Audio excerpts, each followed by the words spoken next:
नमस्कार दोस्तों, आज है 8 अप्रैल दिन सोमवार। तो चलिए बढ़ते हैं आज की पहली खबर की तरफ। जबलपुर में मंच गिरने की घटना से पीएम मोदी चिंतित, राकेश सिंह ने घायलों से की मुलाकात। दरअसल मध्य प्रदेश के जबलपुर में रविवार को प्रधानमंत्री नरेंद्र मोदी के रोड शो के दौरान एक मंच गिरने से पुलिस कर्मियों सहित कम से कम 4 लोग घायल हो गए। घायलों को जबलपुर के विक्टोरिया हॉस्पिटल में उपचार के लिए ले जाया गया। जबलपुर के पुलिस अधिकारी दिलीप श्रीवास्तव ने बताया कि पीएम मोदी की रैली गुजरने के बाद भीड़ भाड़ के कारण शोरूम के पास बना मंच गिर गया। चलिए अगली खबर। पीएम मोदी एनडीए के पक्ष में महज एक हफ्ते के भीतर ही दूसरी जनसभा कर गए।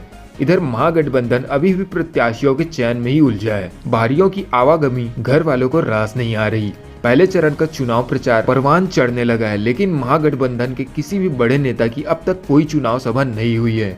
चलिए अगली खबर। निर्वाचन आयोग के युवा और शहरी मतदाताओं को लोकसभा चुनाव के मतदान के लिए प्रेरित करने के लिए इंटरनेट मीडिया के विभिन्न मंचों पर अभियान शुरू किया है। आयोग ने लोगों से आग्रह किया है कि वो इंटरनेट मीडिया पर चुनाव के संबंधित जो भी सूचना प्राप्त करते हैं उसे पहले सत्यापित करें और फिर उसे साझा करें। चलिए अगली खबर। छत्तीसगढ़ की राजनांदगांव सीट पर इस बार मुकाबला दिलचस्प है। यहाँ से पूर्व सीएम भूपेश बघेल चुनाव मैदान में है। भाजपा की टिकट पर संतोष पांडे उतरे हैं। सभी दलों की निगाहें ग्रामीण मतदाताओं पर टिकी है। यहाँ ग्रामीण मतदाताओं की संख्या अधिक है। 9 अप्रैल के बाद इस सीट पर चुनाव अभियान तेज होने की उम्मीद है। सभी दल अपने राष्ट्रीय नेताओं की रैली करने की तैयारी में लगे हुए हैं। चलिए अगली खबर। लोकसभा इलेक्शन 2024। महाराष्ट्र की नक्सल प्रभावित गढ़चिरौली चिमूर लोकसभा सीट पर बीते कुछ सालों में तेजी से हालात बदले हैं। सुरक्षा बलों ने यहाँ पर बड़ी संख्या में नक्सलियों को मार गिराया है। इस वजह से यहाँ पर विकास कार्यों में भी तेजी दिखाई गई है। नक्सल प्रभावित सीट पर बदल रही तस्वीर। इस पर भाजपा लगाएगी हैट्रिक या कांग्रेस की होगी वापसी।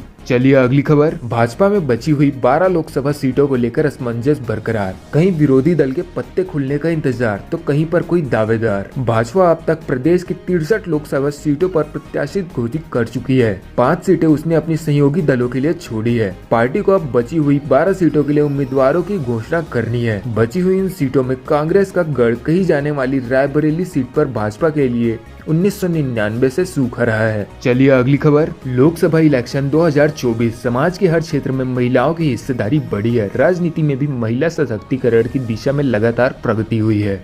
आगामी लोकसभा चुनाव में कई महिलाएं जैसे स्मृति ईरानी, महुआ मोइत्रा, डिम्पल यादव नारी शक्ति का दम दिखाते हुए नजर आएंगी। चलिए अगली खबर। लोकसभा चुनाव आते ही विभिन्न पार्टियों ने कमर कस ली है। देश भर की राष्ट्रीय एवं क्षेत्रीय पार्टियां चुनाव मैदान में उतरेंगी। लेकिन क्या आप जानते हैं कि देश में राष्ट्रीय पार्टी या फिर क्षेत्रीय पार्टी किन्हें कहा जाता है? यह दर्जा कैसे और किनके द्वारा प्राप्त किया जाता है? इनके बीच क्या अंतर होता है? किसी पार्टी को कैसे मिलता है राष्ट्रीय दल का दर्जा? क्षेत्रीय पार्टियों से कैसे होती है अलग? जाने सभी सवालों के जवाब। इसके बारे में पूरा पढ़ने के लिए आप डिस्क्रिप्शन में दिए हुए लिंक पर क्लिक कर सकते हैं। चलिए अगली खबर। छत्तीसगढ़ के दुर्ग जिले के 3 बड़े चेहरों को कांग्रेस ने अन्य संसदीय क्षेत्रों से टिकट दिया है। अब जिले के कार्यकर्ता इन नेताओं के साथ पलायन कर गए हैं। इस वजह से दुर्ग में पार्टी के सामने कार्यकर्ताओं का संकट खड़ा हो गया है। कांग्रेस ने पूर्व सीएम भूपेश बघेल के राजनांदगांव, देवेंद्र यादव को बिलासपुर और पूर्व मंत्री ताम्रध्वज को महासमुंद से टिकट दिया है। चलिए अगली खबर। मध्य प्रदेश की 25 सीटों पर कांग्रेस ने प्रत्याशियों की घोषणा पहले से कर दी थी,